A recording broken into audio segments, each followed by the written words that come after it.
Hi guys, welcome to another tutorial brought to you by Direct Tutoring. Today we're going to have a look at the 2017 National 5 past paper, paper 2. This is a continuation of the previous lesson whereby we done the full working solutions to paper 1. I'll put a link in the description to that video. Now if we just get started, we will have a look at question number 1. And this has a vectors question, and it asks us to determine the magnitude of vector v. So we know that the general equation for the magnitude is the square root of each of the individual components squared. So here we're going to have 18 squared plus, and then it's going to be minus 14 squared plus, and then 3 squared. So when we do that, what we end up with is 529. Then if we square root 529, we get a value of 23. So a nice simple question to start us off for a magnitude of a vector question. So 2 marks in the exam. Now question 2 gives us a necklace that is valued at £1,200. And it's expected to increase by 4.5% over the next 3 years. And we need to calculate the expected value of the necklace after this time. So this question here is a compound interest question. So the first thing that we'll do is we need to determine the value, so the decimal value for the increase. So what we say here is that we have 100%, and we're adding on 4.5%. So what we end up with here is 104.5%. Now we need to get this out of a percent, so what we do is we divide by 100%. And that means that our value here becomes 1.045. Now what we then have to do is we say that the future value, so FV, is equal to the present value, so that's the current value, which is 1200, multiplied by the value. So sometimes you can call this a scale factor, other times they call it the interest, etc. So here we're just going to put in the percent to the power n, where n is the number of years. So the future value is going to be 1200 multiplied by our decimalised percent, which is 1.045, to the power how many years? In this case 3. So when we put that into the calculator, we get a value of £1,369. So we can see that over the course of the 3 years we have increased by £169. And that's how you would go about solving that kind of question there. Now question number 3 is a sine or cosine rule. So we need to work out what the formula is that we're going to use based on the information that we've been given, and then begin to solve the problem. So we're told here that we have a piece of land in the shape of a triangle. So we have Q, P and R. We know the length of PQ is 250 metres. We know PR is 180. And we know that the angle sandwiched between these two sides is 147. Now I hope, having mentioned this angle appropriately sandwiched, would give you an indication as to which rule you would have to use. So if we have an angle sandwiched between two sides and we want to find the opposite angle, i.e. here, we have to use the cosine rule. Now the cosine rule that we're going to use here is a squared equals b squared plus c squared minus 2bc cos capital A. Now all we have to do here is get our nomenclature right, and then it is a sheer case of substitution. So we will call this capital A. So this is our angle here. So this means that this side that we're trying to find, QR, is small a. So that's this parameter here. And then we'll call this one B, and we'll call this one C. Now again, it doesn't matter, you can put these round the other way, you will still get the same answer regardless. The important thing is that you denote the A's within the system, so that you know that your capital A is 147, meaning that your opposite side is going to be small a, the thing that you want to find. So we'll put a squared is equal to 250 squared plus 180 squared minus 2 times 250 times by 180 multiplied by cos of 147. Now, you can do these calculations individually, so you can do 250 squared, which we'll just pop that into the calculator just now. So that will give us, if we get some room here, that will give us 62,500 plus, then we would do 180 squared, which will give us 32,400 minus, then what we'll do is we'll do 2 times 250, then multiplied by 180, that will give us minus 90,000 multiplied by cos of 147. So that would give us a value of minus 0.838.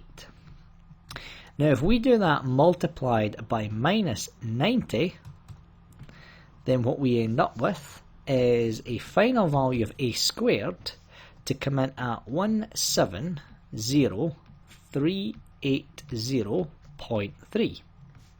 Then what we'll have to do is square root this value of 170,380.3, and that'll tell us that our length is going to be 412.77 and our units is in meters.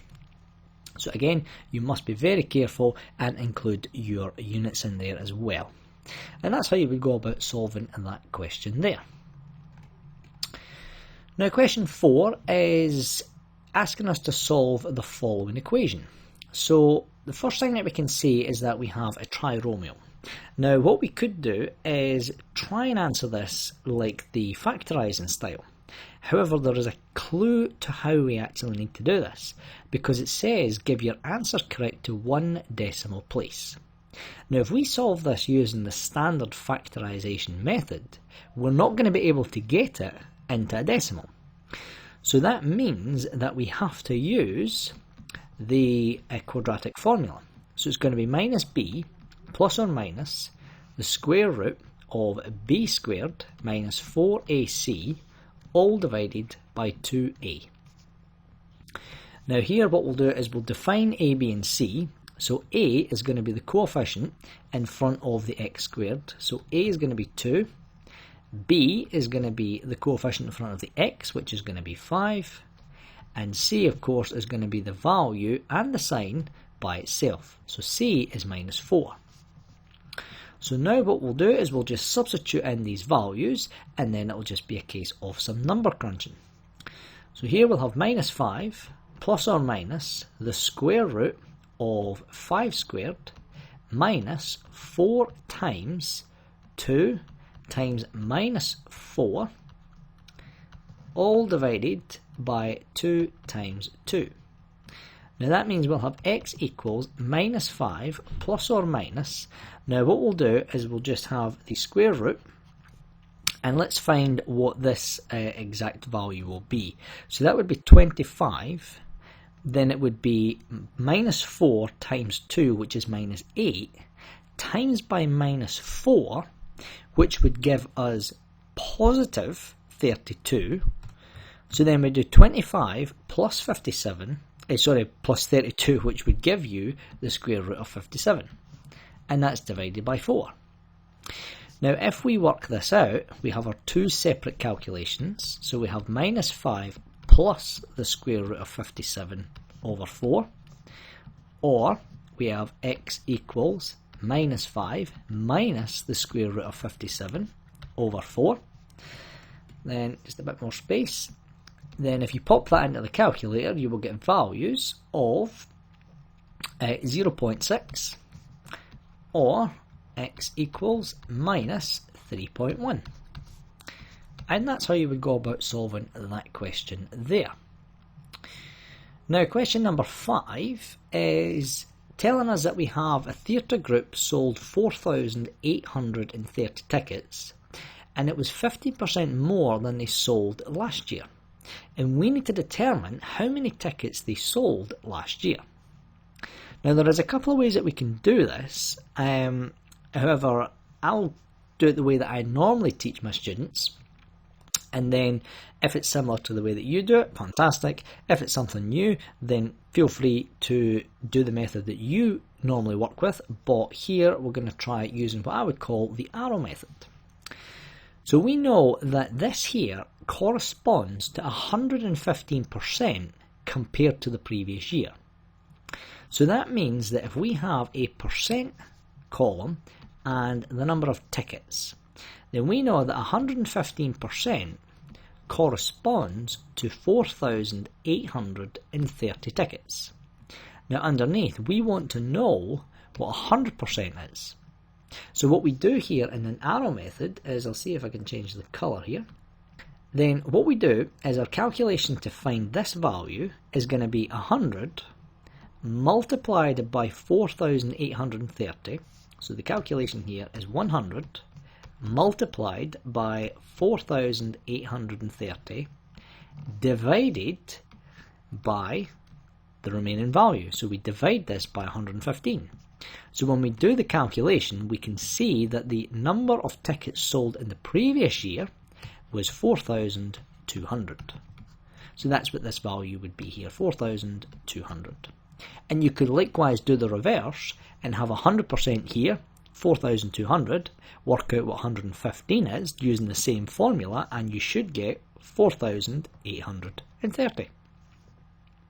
So again, there is a lot of different ways in which you can solve these types of problems, but that's just the way that I usually solve the kind of questions. So then question number 6 gives us a spherical sweet which is made by coating a caramel sphere evenly with chocolate. And we have the cross section of the sweetie is shown here. And we know that the diameter of the sweet is 24 millimeters with a thickness of chocolate uniformly being 3 millimeters. And we need to calculate the volume of the chocolate coating. So what we need to do here is take this in 2 different stages, because what we need to do is find the overall volume of the larger sphere, i.e. the one with the 24 millimeter diameter, and then we need to find the volume of the caramel by itself. Then what we could do is take them away from each other, and that'll tell us the value or the volume of just the chocolate. So the formula for the volume of a sphere is V equals, it's 4 over 3 pi r cubed, and that's given to you in the formula sheet at the beginning of the paper. Now what we'll do is we're going to create 2 different formulas. So we're going to have V, and we're going to call this overall. So that's going to be the entire suite. So this means that we're going to have 4 over 3 pi. Now r for the overall is going to be 12 because our diameter is 24. So here we're going to have 12 cubed. And what this will be when we put that into the calculator is you will get 7,238.229. And I'm going to keep it like that just now, and I'll round it up at the end. Now what we'll then do is we'll say we have the volume of the caramel. Okay, and it's exactly the same. So it's 4 over 3 pi, but this time we need to see here that each part of the chocolate takes up 3 millimeters. So what we need to do in terms of diameter wise is we would have to take 6 away. Or what we can do is if we split it in half and we say the radius of this bit here was 12, then if we take 3 away, we know the radius of the caramel is 9. So that's the radius that we're going to use here. So we'll put in 9 cubed, and when you pop that into the calculator, you get a value of 3,053.628. Now what we then say is that the volume, so the volume of the chocolate is going to be the 7,238.229 minus the volume of the caramel, which is 3,053.628. So that tells us that our volume of chocolate is 4,184.601. Now the final answer says to 3 significant figures. So that means we would round this section and we would round it down to 4,180 millimeters cubed of chocolate. And that's how you would go about solving that type of question there. So the problem solving aspect here is that you know to work out the individual volumes, one incorporating the chocolate, one not incorporating the chocolate, and then being able to take the two of them away from each other. Now question 7 is looking at different triangles. So here we have triangle A and triangle B. Now it says that the triangles are placed together to form the larger triangle as shown. And what we then need to say here is the larger triangle right angled? And we therefore need to justify our answer, because by looking at this we can't say yes and we can't say no. So the first thing that we can do here is we can say that we can work out, so if we look at the overall lengths here, we can see that from this point to this point is from A. So that's going to be 8 centimetres here. We know that from this point to that point is going to be 19. So that's going to be 19 in there. And we know that the total base is going to be the 6 plus the 16. So that's going to give us 22.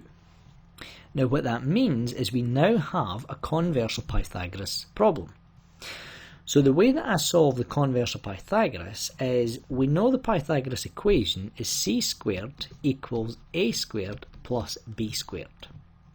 Then what we say is that in order for this to work, that the left hand side must equal the right hand side, i.e. this value must be equal to this value. So what we'll do is we'll substitute in the values and we'll see what happens. So we'll have c squared, a squared and b squared. Now what is the value of c squared? So that means that the value of c squared would have to be 22 squared, because c is the longest side, that's the hypotenuse. So what we do here is we have 22 squared is equal to 8 squared plus 19 squared. Now we could be pedantic here and work out the different values, but there really isn't any need. However, we will do it just to see the actual maths behind it. So the first thing that we'll do is 22 squared gives us 484. And that's going to be equal to 8 squared, which is 64, plus, and then 19 squared is going to give you 361. Then what we say is that 484 equals, so 361 plus 64 is 425. Now 484 cannot equal 425. That's mathematically incorrect. So what we put here is we put a line through the equal sign, meaning that 484 is not equal to 425. Therefore, you can sometimes denote that with small circles in a triangle. You put therefore, the triangle is not a right angle triangle. And that is your justification for showing that that there is not a right angle triangle.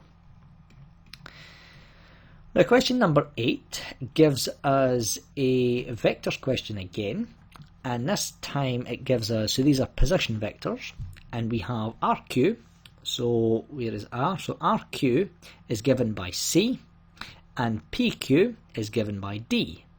And we need to express PR in terms of C and D. So PR, we can't go from here to here. We've got to go and incorporate both D and C.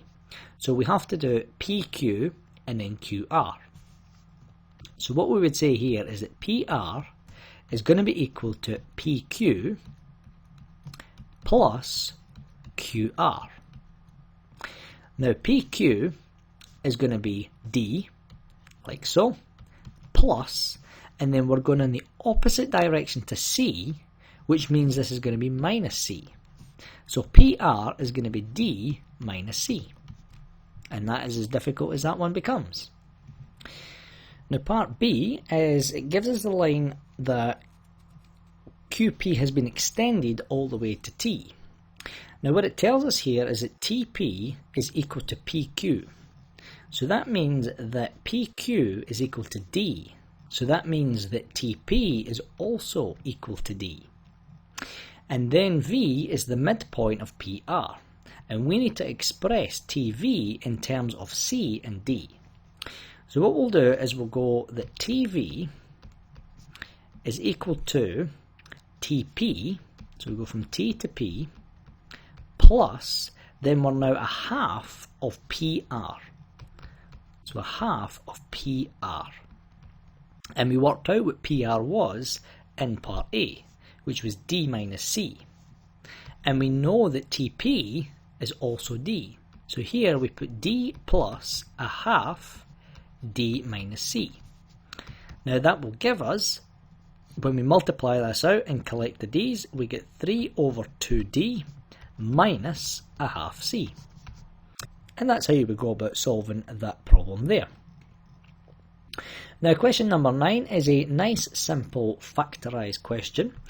Now this is a question that is a bit in disguise. It is a difference of 2 squares, and that's why it is only worth a single mark. So a lot of people see the x squared and think that it could potentially be a triomial, but we don't have 3 terms. So what we'll say here is that it's a difference of 2 squares, so we'll draw 2 empty brackets. Then we'll have what times what gives you 4 squared. It has to be exactly the same, so that'll be 2x and 2x. Then for a difference of 2 squares, we know that one bracket is plus, one bracket is minus. 2 numbers that times together to give you 5 must be exactly the same thing, so that's going to be 5 and 5. Now part B, we then have to incorporate our answer from part A and then solve this algebraic fraction. So what we'll do first is, before I substitute anything in, I'm going to factorise this one first. So what I'm going to do is I'm going to have 2x squared minus x minus 10. So I'm going to draw my 2 brackets, and then we're going to solve this as a triomial. So we'll have 2x and x. We'll draw our cross, so we have 2x and x here. Now we need 2 numbers that will times together to give you minus 10 and add together to give you minus 1. However, we must incorporate the 2 in here as well. So what we'll try is we'll say we have minus 5 times 2. And I'm going to put the minus 5 here, I'm going to put the 2 here. Now if we do the test, because remember this is a small calculator, this is the way that we do it here at Direct Tutoring, so if you've seen any of our other videos, this is how we solve triomials. So we do 2x times 2, so that'll give you 4x, plus, and then x times minus 5 is minus 5x, so that's going to give us minus x, and that is what we need here. So that's our first bracket, and that's our second bracket. So we have 2x minus 5, x plus 2. So now what we can do is rewrite this, replacing this for the numerator and this factorised for the denominator. So here we'll have 2x plus 5 bracket 2x minus 5 divided by 2x minus 5 bracket x plus 2. And then what we can see here is that the 2x minus 5 cancels with the 2x minus 5. So that means that we have 2x plus 5 over x plus 2. And that is your final answer. So the algebraic fractions is just factorise the top, factorise the bottom, bring the 2 of them together, and something will cancel. Now question number 10 is a bearings question, and what we need to do here is, it says in the diagram below we have D, E and F. It represents the positions of Dunbridge, Elsford and Fairtown. Now Dunbridge is 15 kilometres west of Earlsford, so that's this 15 here. And we know that Dunbridge here is on a bearing of 126 and that Elsford to Fairtown is on a bearing of 230. And we need to calculate the distance between Dunbridge and Fairtown. So this line here is what we need. So the first thing that we need to say to ourselves is we need to work out some respective angles here. Now the first thing that we can see, the easiest one here, is that we know that this is a 90-degree angle. So I'm just going to draw another triangle that we're going to solve like so. So this is D, this is F, this is E. Now we know this is 15. Now this angle in here we can work out because it's going to be 126 minus 90 degrees. So that there, because that there is taking 90 degrees, and we know that the total angle here is 126.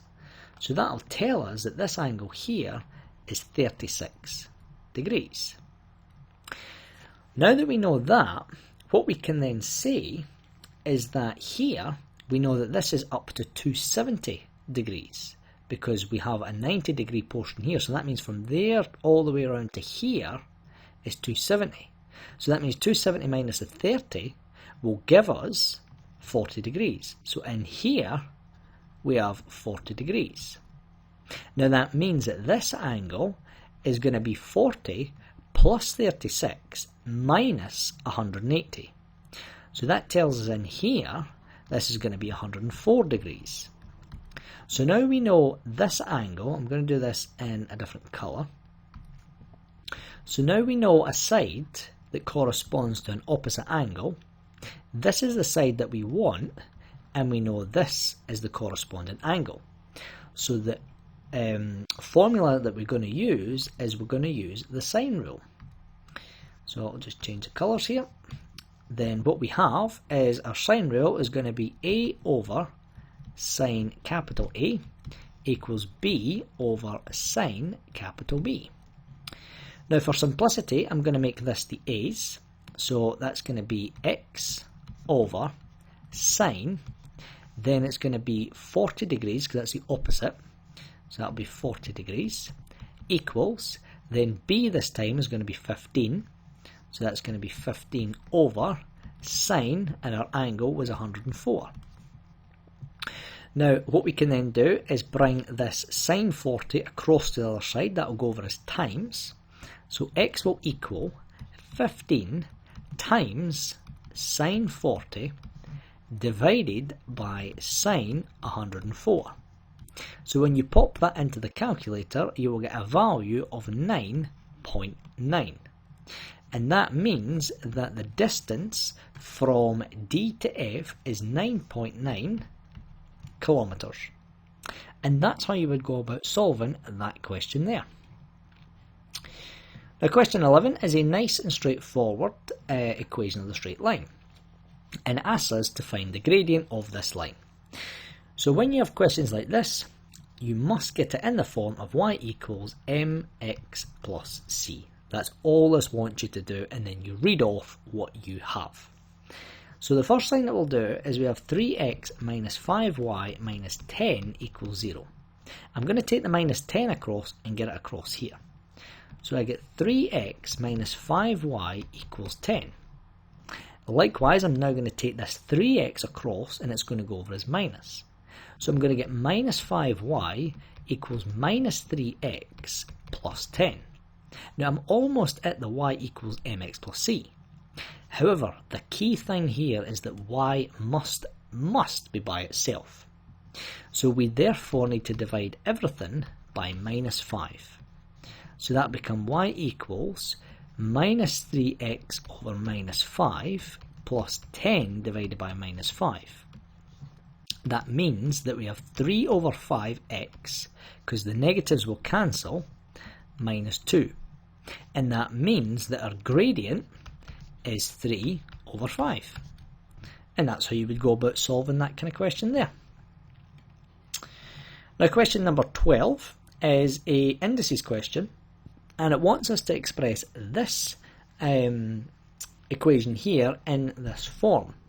So the first thing that we'll need to do here is we'll rewrite this as a powered fraction. So we have 1 over the cubed root of x. Now that will become 1 over x to the power a third, because we use the rule that we have. So the general rule is normally n, x and m. So here we'd have x to the power m over n, because that's the root and that's the power. So that's where we get a third in here. Now what we need to do is we need to take this entire thing up to the top of the fraction, and that gives us the rule that when we bring thirds up to the top, we get a negative value. So here our equation becomes x to the power minus a third, and that is in that form. So a nice and simple thirds question there for number 12. Now question 13 is a pretty tricky problem solving question, but we'll have a look at it. And it says that we have two identical shapes which are used to form a logo, and each shape is part of a circle. The circles have centres C1 and C2, and the radius of each circle is 14 centimetres. So we know from this point here and then from that point there, both of them are 14 centimetres. And the logo has a half-turn symmetry about it at a midpoint AB. And the AB is 48 centimetres long, so we know that from this point here to that point there is 48. And we need to calculate the height of the logo. So the height of the logo basically consists of the following. We know we need this height, we need this height, and then we know this value and this value. So that's the total height. Now from the centre to the outside, that's the radius. So we know from the question that the radius of each circle is 14. So that value there we already know is 14. Likewise, we already know here that this is 14. Now these are symmetrical systems. So if we work out the height of this, that's of course going to be the same height as that, because these are symmetrical. So what we'll do is we will solve this using Pythagoras, and we'll use this triangle as a guide. So we'll draw a triangle. Now this is the height that we want, so this is x. This is what we need to try and find. Now we know the radius, which is the hypotenuse of the triangle in circles, that's going to be 14. And we know that the total distance from here to here is 48. Now that means that for one of the circles is going to be 24. So from that point there to that point there is 24. However, we then have to half that value again for a triangle. So here this value becomes 12. And that is the trick to this question. So now what we can do, I'll just switch this back to red, is we can substitute that into the Pythagoras equation. So Pythagoras is c squared equals a squared plus b squared. This time we're going to find b. You can find b or a, it's entirely up to you. Here we'll categorise it as b. So we know that this is going to be 14 squared equals 12 squared plus b squared. So that means that b squared is going to equal 14 squared minus 12 squared. So then b squared is going to be, then 14 squared will give us 196. So that's 196 minus 12 squared, which is 144. So b squared is going to give us, the b squared is going to be 52. So here is 52. So then we know that b, I'll just scroll down here. So b is going to be the square root of 52. So b is going to be, I think, 7.2. So that's going to be 7.2, and the units are centimetres. So now we know that this section here and this section here are 7.2 respectively. So that means that the total height So we'll put in height is equal to, say we start from the bottom and we work our way to the top. So it's going to be 14 plus, that's this 14, plus 7.2, plus 7.2, plus, and then the other 14. So if you pop that into the calculator, you will get a total value of 42.4 centimetres in height. And that's how you would go about solving that kind of question there. Then 14 is we have the diagram which shows part of a circle with a centre O, and it has a radius of 6.4 centimetres. The major arc AB has a length of 31.5 centimetres. And we need to calculate the size of the reflex angle AOB. So that's this angle in here. Now what we can then do is we say to ourselves the expression for the arc length. So if we say the arc length, because we're given the arc length, that's equal to your angle over 360 times by pi times by the diameter. Now we know that the radius is 6.4, so that means that the diameter is going to be 12.8. And we know that the arc length is 31.5. So what we can then do is substitute in the data that we have and see that the only unknown here is the angle. And I'm going to call the angle here, just to make it easier, is going to be denoted by theta. So we have 31.5 is equal to the angle that we want divided by 360 times by pi times by 12.8. So now what we have to do is we do pi times 12.8. So we'll rewrite this as 31.5 equals the angle 360 times, and then it's going to be 40.212. Then what we'll do is we will take this 40.212 and bring it across to the other side, so it's times in here, so that means it will go over as divide. So you get 31.5 divided by 40.212 is equal to the angle divided by 360. So then what we can then say here is that if we work out what 31.5 divided by 40.212, that's going to be 0.783 equals theta over 360. Then 360 is divided on this side, so it'll go over as times. So the angle is going to be equal to 0.783 times 360. Now when we do that, that value will be 282. So that tells us that this angle here, the reflex angle, AOB, that's 282 degrees in here, like so. Now question 15 is given as a wind turbine which has 3 blades as shown below. And it tells us that the height h is in metres of the top of the blade A, which is above the ground at each rotation. And it's given by this expression here. So h equals 40 plus 23 times cos x, and x is the angle that blade A has turned clockwise in its vertical position.